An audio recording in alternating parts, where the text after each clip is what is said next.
प्रिय भक्तों, अगर आप भी चाहते हैं कि आप शनि देव की कुदृष्टि से बचे रहें और आपको शनि देव की सिर्फ आशीर्वाद और असीम कृपा ही प्राप्त हो, तो आप इस महामंत्र का जाप अवश्य करें। इस मंत्र के नियमित 108 बार जाप करने से नकारात्मक ऊर्जा और बुरी शक्तियां समाप्त होती हैं। काला जादू, टोना टोटका और तंत्र बाधा, काला जादू, टोना टोटका और तंत्र बाधा का नाश होता है। व्यक्ति का तेज और आत्मविश्वास बढ़ता है और साथ ही शनि देव की कृपा से उसे अथाह धन की प्राप्ति होती है। इसलिए प्यारे भक्तों, आप इस महामंत्र का जाप अवश्य करें। जिस भी भक्त ने आज तक इस महामंत्र का जाप किया है, उसे सिर्फ शनि देव की असीम कृपा ही प्राप्त हुई है। इसलिए प्यारे भक्तों, आप इस महामंत्र का जाप अवश्य करें। यह मंत्र बहुत ही शक्तिशाली और प्रबल मंत्र है। इस मंत्र का प्रभाव तुरंत ही दिखाई देने लगता है और साथ ही आपका जीवन सुखद हो जाएगा। अगर आप शनि देव का आशीर्वाद प्राप्त करना चाहते हैं तो इस वीडियो को लाइक और चैनल को सब्सक्राइब जरूर कर दीजिए और कमेंट बॉक्स में जय शनि महाराज अवश्य लिख दीजिए। तो चलिए भक्तों, मंत्र का जाप करना प्रारंभ करते हैं।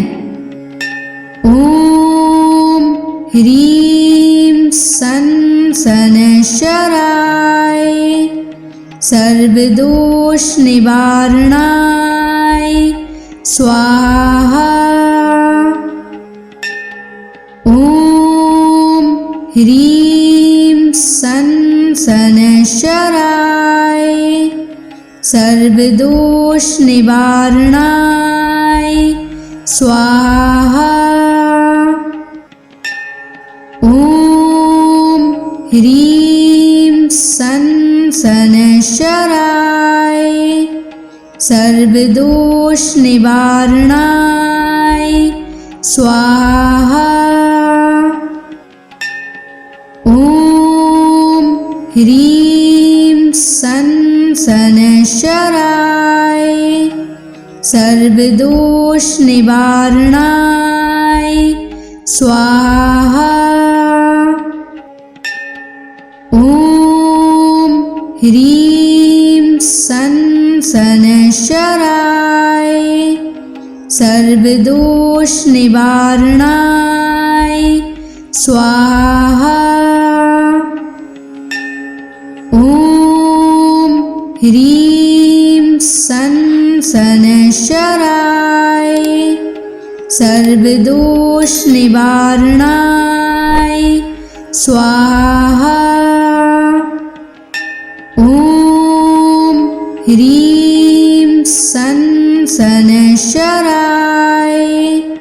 सर्वदोष निवारणाय स्वाहा। ओम ह्रीं सन शनैश्चराय सर्वदोष निवारणाय स्वाहा। ओम ह्रीं सन शनैश्चराय सर्वदोष निवारणाय स्वाहा। ओम ह्रीं सन शनैश्चराय सर्वदोष निवारणाय स्वाहा। ओम ह्रीं सन शनैश्चराय सर्वदोष निवारणाय स्वाहा। ओम ह्रीं सन शनैश्चराय सर्वदोष निवारणाय स्वाहा। ओम ह्रीं सन शनैश्चराय सर्वदोष निवारणाय स्वाहा। ओम ह्रीं सन शनैश्चराय सर्वदोष निवारणाय स्वाहा। ॐ ह्रीं सन् शनैश्चराय सर्वदोषनिवारणाय स्वाहा। ॐ ह्रीं सन् शनैश्चराय सर्वदोषनिवारणाय स्वाहा। ॐ ह्रीं सन् शनैश्चराय सर्वदोषनिवारणाय स्वाहा। ॐ ह्रीं सन् शनैश्चराय सर्वदोषनिवारणाय स्वाहा। ॐ ह्रीं सन् शनैश्चराय सर्वदोषनिवारणाय स्वाहा। ॐ ह्रीं सन् शनैश्चराय सर्वदोषनिवारणाय स्वाहा। ॐ ह्रीं सन् शनैश्चराय सर्वदोषनिवारणाय स्वाहा। ॐ ह्रीं सन् शनैश्चराय सर्वदोषनिवारणाय स्वाहा। ॐ ह्रीं सन् शनैश्चराय सर्वदोषनिवारणाय स्वाहा। ॐ ह्रीं सन् शनैश्चराय सर्वदोषनिवारणाय स्वाहा। ॐ ह्रीं सन् शनैश्चराय सर्वदोषनिवारणाय स्वाहा। ॐ ह्रीं सन् शनैश्चराय सर्वदोषनिवारणाय स्वाहा। ॐ ह्रीं सन् शनैश्चराय सर्वदोषनिवारणाय स्वाहा। ॐ ह्रीं सन् शनैश्चराय सर्वदोषनिवारणाय स्वाहा। ॐ ह्रीं सन् शनैश्चराय सर्वदोषनिवारणाय स्वाहा। ॐ ह्रीं सन् शनैश्चराय सर्वदोषनिवारणाय स्वाहा। ॐ ह्रीं सन् शनैश्चराय सर्वदोषनिवारणाय स्वाहा। ॐ ह्रीं सन् शनैश्चराय सर्वदोषनिवारणाय स्वाहा। ॐ ह्रीं सन् सनशराय सर्वदोष निवारणाय स्वाहा। ॐ ह्रीं सनशराय सर्वदोष निवारणाय स्वाहा। ॐ ह्रीं सनशराय सर्वदोष निवारणाय स्वाहा।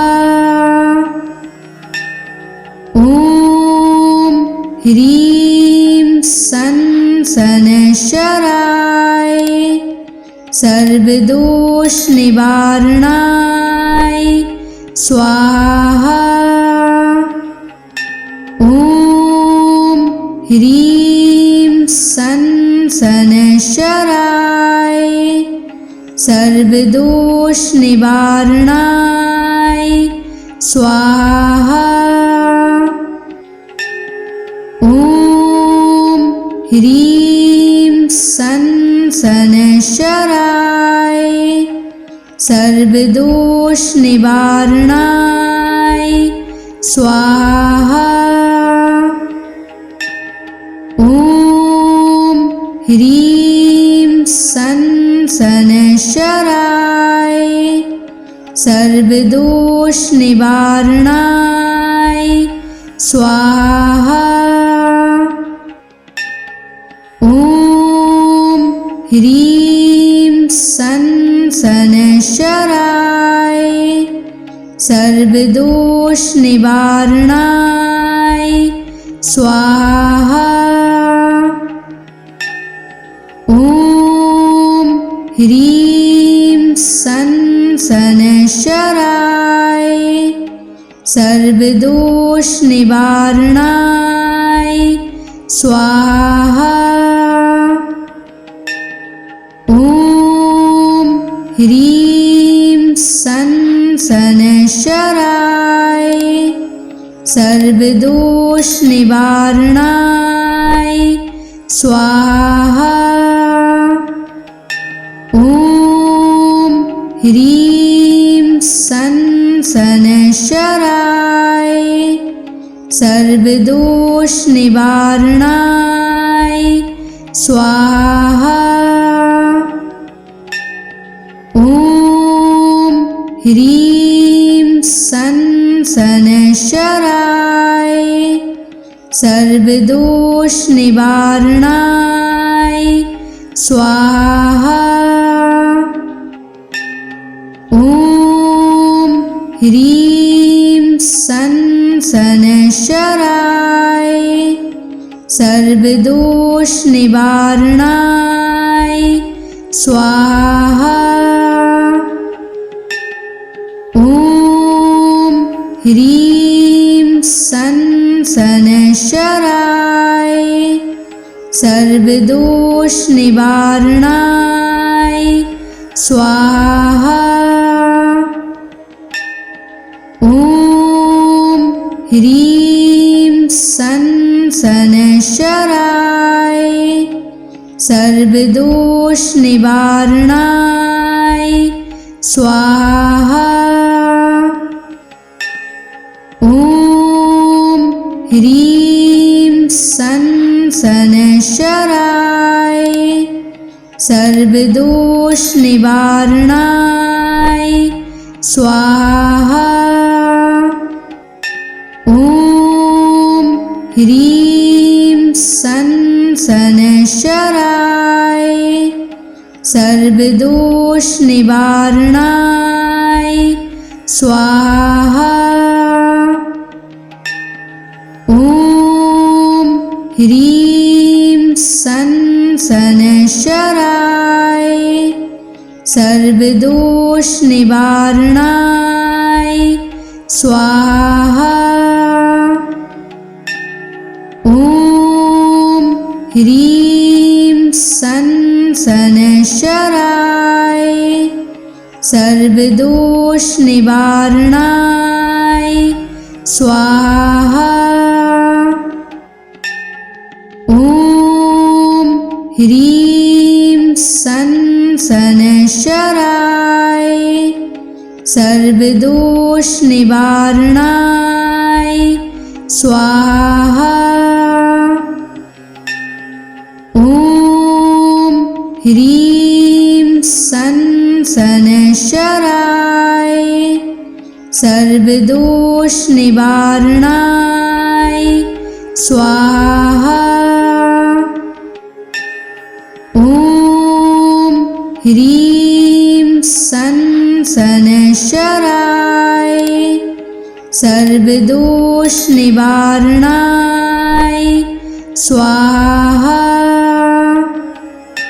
ॐ ह्रीं सन शनैश्चराय सर्वदोष निवारणाय स्वाहा। ॐ ह्रीं सन शनैश्चराय सर्वदोष निवारणाय स्वाहा। ॐ ह्रीं सन शनैश्चराय सर्वदोष निवारणाय स्वाहा। ॐ ह्रीं सन शनैश्चराय सर्वदोष निवारणाय स्वाहा। ॐ ह्रीं सन शनैश्चराय सर्वदोष निवारणाय स्वाहा। ॐ ह्रीं सन शनैश्चराय सर्वदोष निवारणाय स्वाहा। ॐ ह्रीं सन शनैश्चराय सर्वदोष निवारणाय स्वाहा। ॐ ह्रीं सन शनैश्चराय सर्वदोष निवारणाय स्वाहा। ॐ ह्रीं सन शनैश्चराय सर्वदोष निवारणाय स्वाहा। ॐ ह्रीं सन शनैश्चराय सर्वदोष निवारणाय स्वाहा। ॐ ह्रीं सन शनैश्चराय सर्वदोष निवारणाय स्वाहा। ॐ ह्रीं सन शनैश्चराय सर्वदोष निवारणाय स्वाहा। ॐ ह्रीं सन शनैश्चराय सर्वदोष निवारणाय स्वाहा। ॐ ह्रीं सन शनैश्चराय सर्वदोष निवारणाय स्वाहा। ॐ ह्रीं सन शनैश्चराय सर्वदोष निवारणाय स्वाहा। ॐ ह्रीं सन शनैश्चराय सर्वदोष निवारणाय स्वाहा। ॐ ह्रीं सन् शनैश्चराय सर्वदोषनिवारणाय स्वाहा। ॐ ह्रीं सन् शनैश्चराय सर्वदोषनिवारणाय स्वाहा। ॐ ह्रीं सन् शनैश्चराय सर्वदोषनिवारणाय स्वाहा।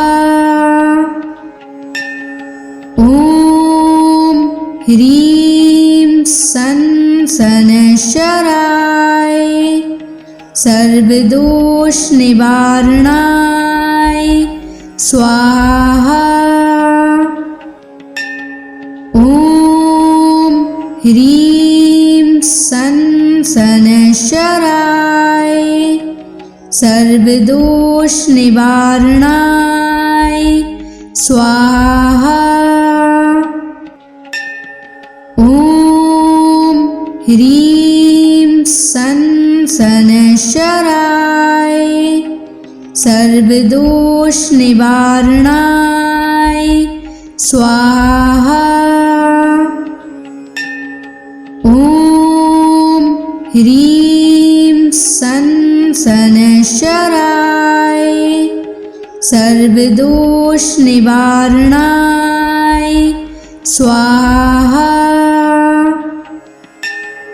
ॐ ह्रीं सन् शनैश्चराय सर्वदोषनिवारणाय स्वाहा। ॐ ह्रीं सन् शनैश्चराय सर्वदोषनिवारणाय स्वाहा। ॐ ह्रीं सन् शनैश्चराय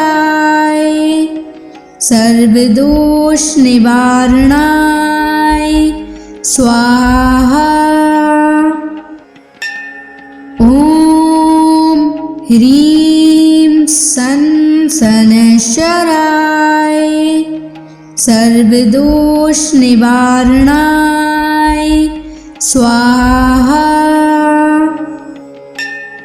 ॐ ह्रीं सन् शनैश्चराय सर्वदोषनिवारणाय स्वाहा। ॐ ह्रीं सन् शनैश्चराय सर्वदोषनिवारणाय स्वाहा। ॐ ह्रीं सन् शनैश्चराय सर्वदोषनिवारणाय स्वाहा।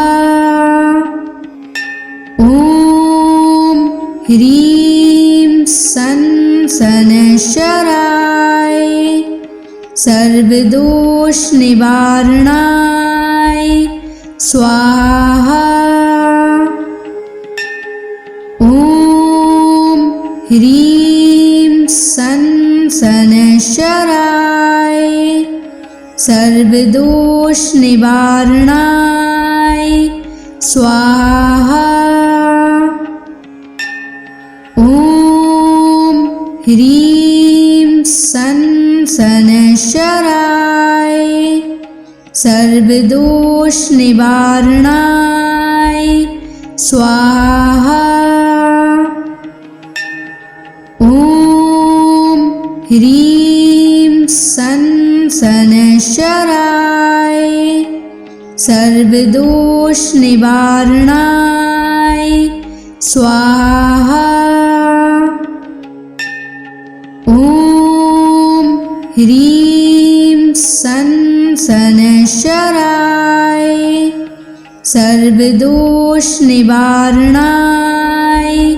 स्वाहा। ॐ ह्रीं सं शनैश्चराय सर्वदोष निवारणाय स्वाहा।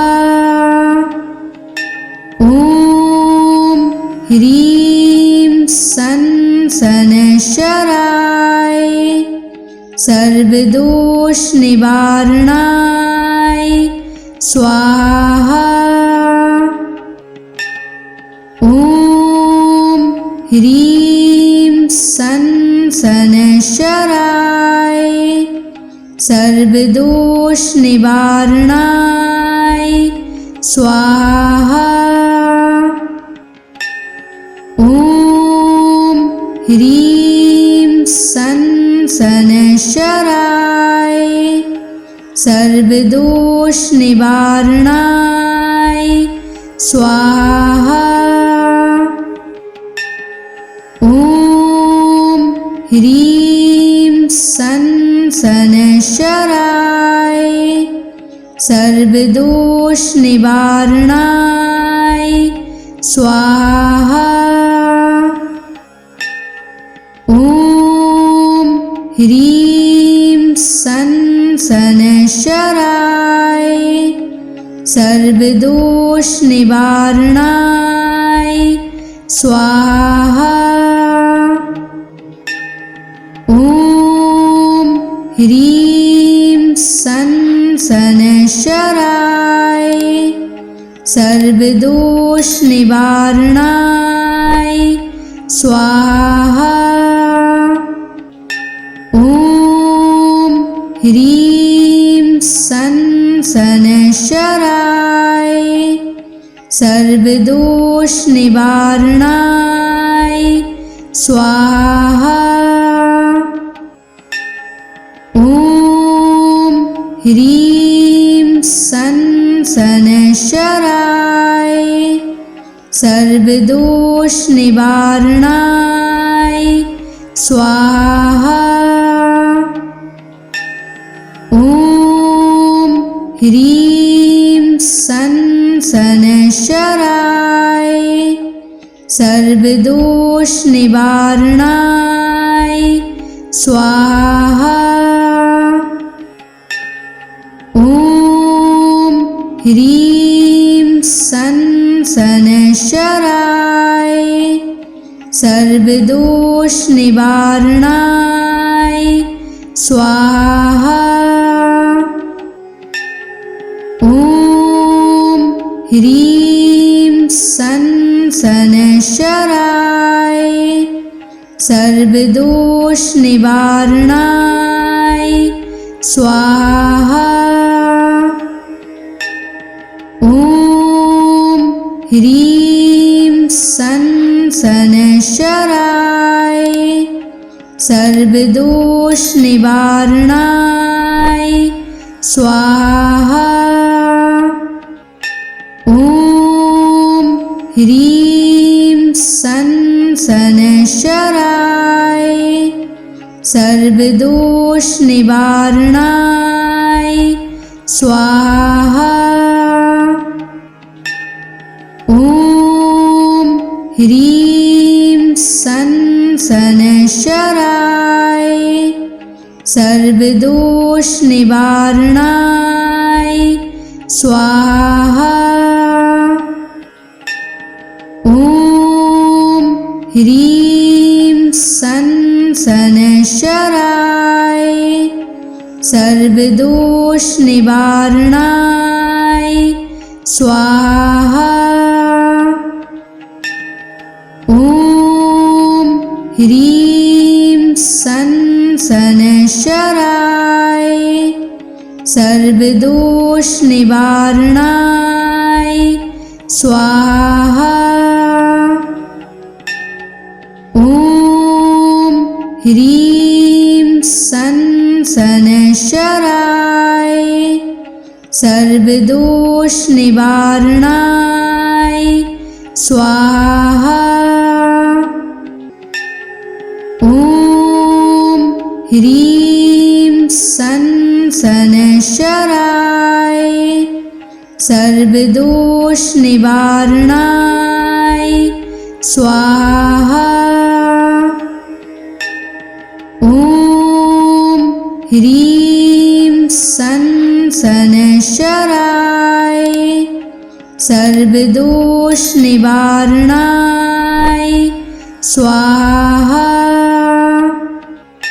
ॐ ह्रीं सन शनैश्चराय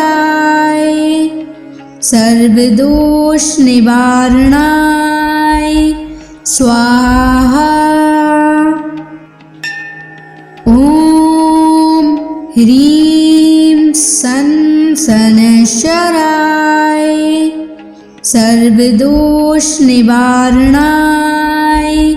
स्वाहा। ॐ ह्रीं सन शनैश्चराय सर्वदोषनिवारणाय स्वाहा।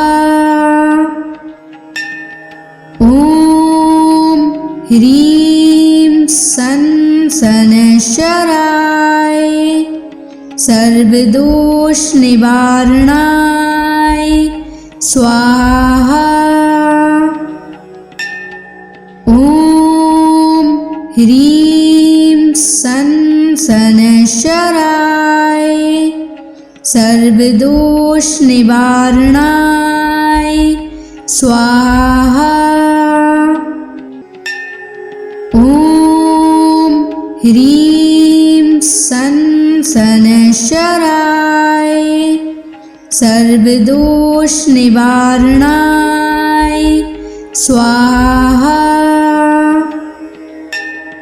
ॐ ह्रीं सन शनैश्चराय सर्वदोषनिवारणाय स्वाहा। ॐ ह्रीं सन शनैश्चराय सर्वदोषनिवारणाय स्वाहा। ॐ ह्रीं सन शनैश्चराय सर्वदोषनिवारणाय स्वाहा। ॐ ह्रीं सन शनैश्चराय सर्वदोषनिवारणाय स्वाहा। ॐ ह्रीं सन शनैश्चराय सर्वदोषनिवारणाय स्वाहा। ॐ ह्रीं सन शनैश्चराय सर्वदोषनिवारणाय स्वाहा। ॐ ह्रीं सन शनैश्चराय सर्वदोषनिवारणाय स्वाहा। ॐ ह्रीं सन शनैश्चराय सर्वदोषनिवारणाय स्वाहा।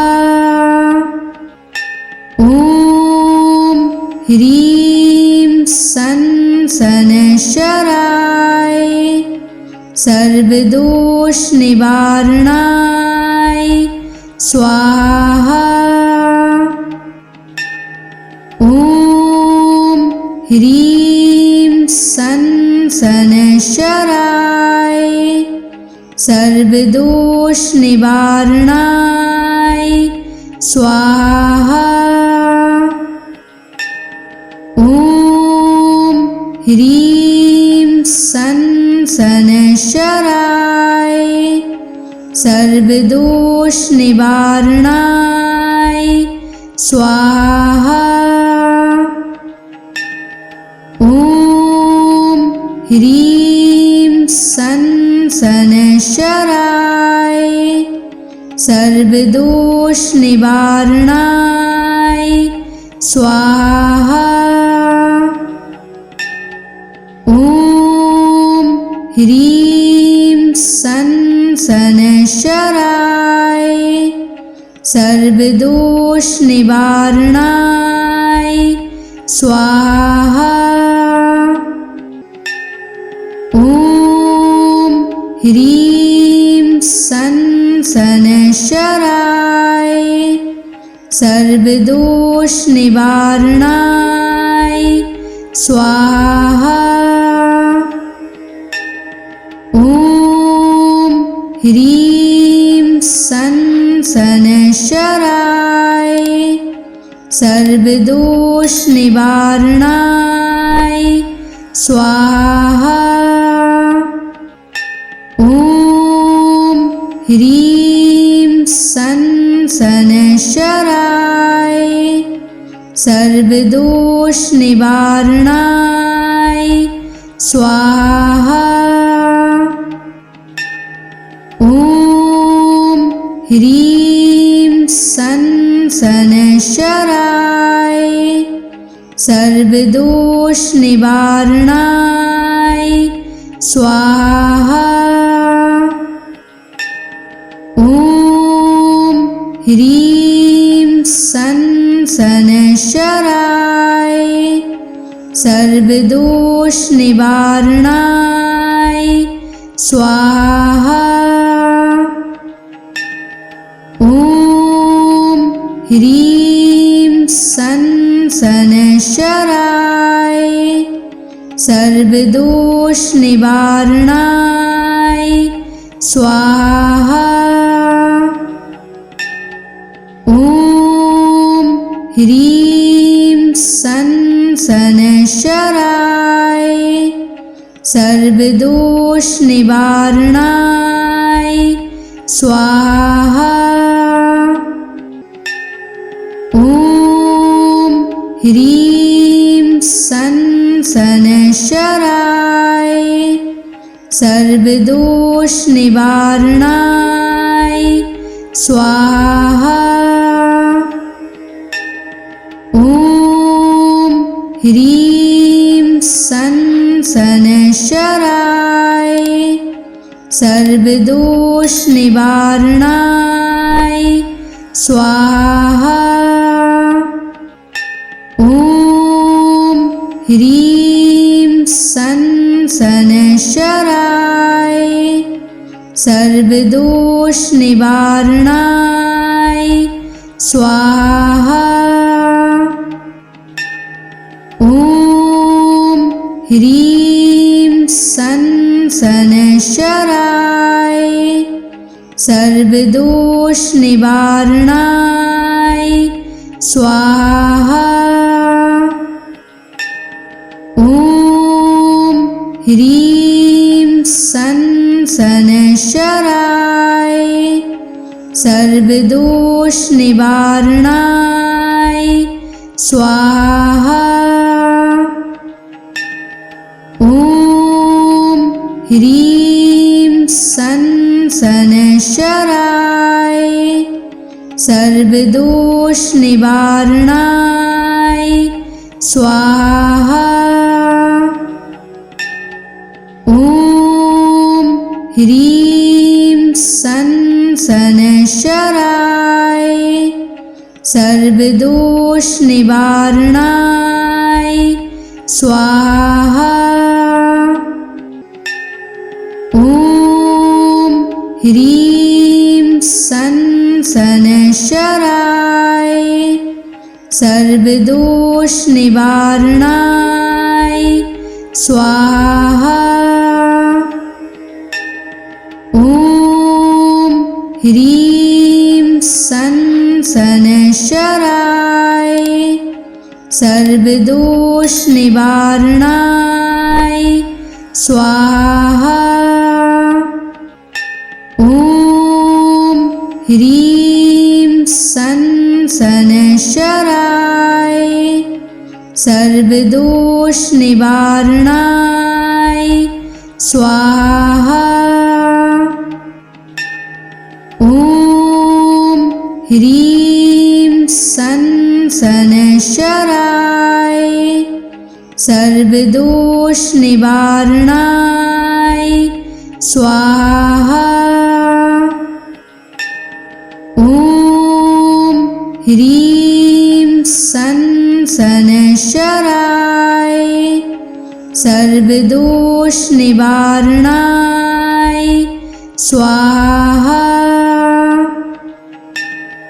ॐ ह्रीं शनैश्चराय सर्वदोषनिवारणाय स्वाहा।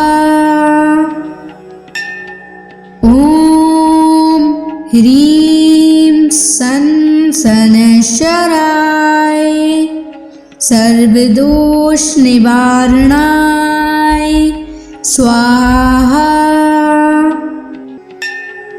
ॐ ह्रीं शनैश्चराय सर्वदोषनिवारणाय स्वाहा। ॐ ह्रीं शनैश्चराय सर्वदोषनिवारणाय स्वाहा। ॐ ह्रीं शनैश्चराय सर्वदोषनिवारणाय स्वाहा। ॐ ह्रीं शनैश्चराय सर्वदोषनिवारणाय स्वाहा। ॐ ह्रीं शनैश्चराय सर्वदोषनिवारणाय स्वाहा। ॐ ह्रीं शनैश्चराय सर्वदोषनिवारणाय स्वाहा। ॐ ह्रीं शनैश्चराय सर्वदोषनिवारणाय स्वाहा। ॐ ह्रीं शनैश्चराय सर्वदोषनिवारणाय स्वाहा। ॐ ह्रीं शनैश्चराय सर्वदोषनिवारणाय स्वाहा। ॐ ह्रीं शनैश्चराय सर्वदोषनिवारणाय स्वाहा। ॐ ह्रीं शनैश्चराय सर्वदोषनिवारणाय स्वाहा। ॐ ह्रीं शनैश्चराय सर्वदोषनिवारणाय स्वाहा। ॐ ह्रीं शनैश्चराय सर्वदोषनिवारणाय स्वाहा। ॐ ह्रीं शनैश्चराय सर्वदोषनिवारणाय स्वाहा। ह्रीं सन शनैश्चराय सर्वदोष निवारणाय स्वाहा।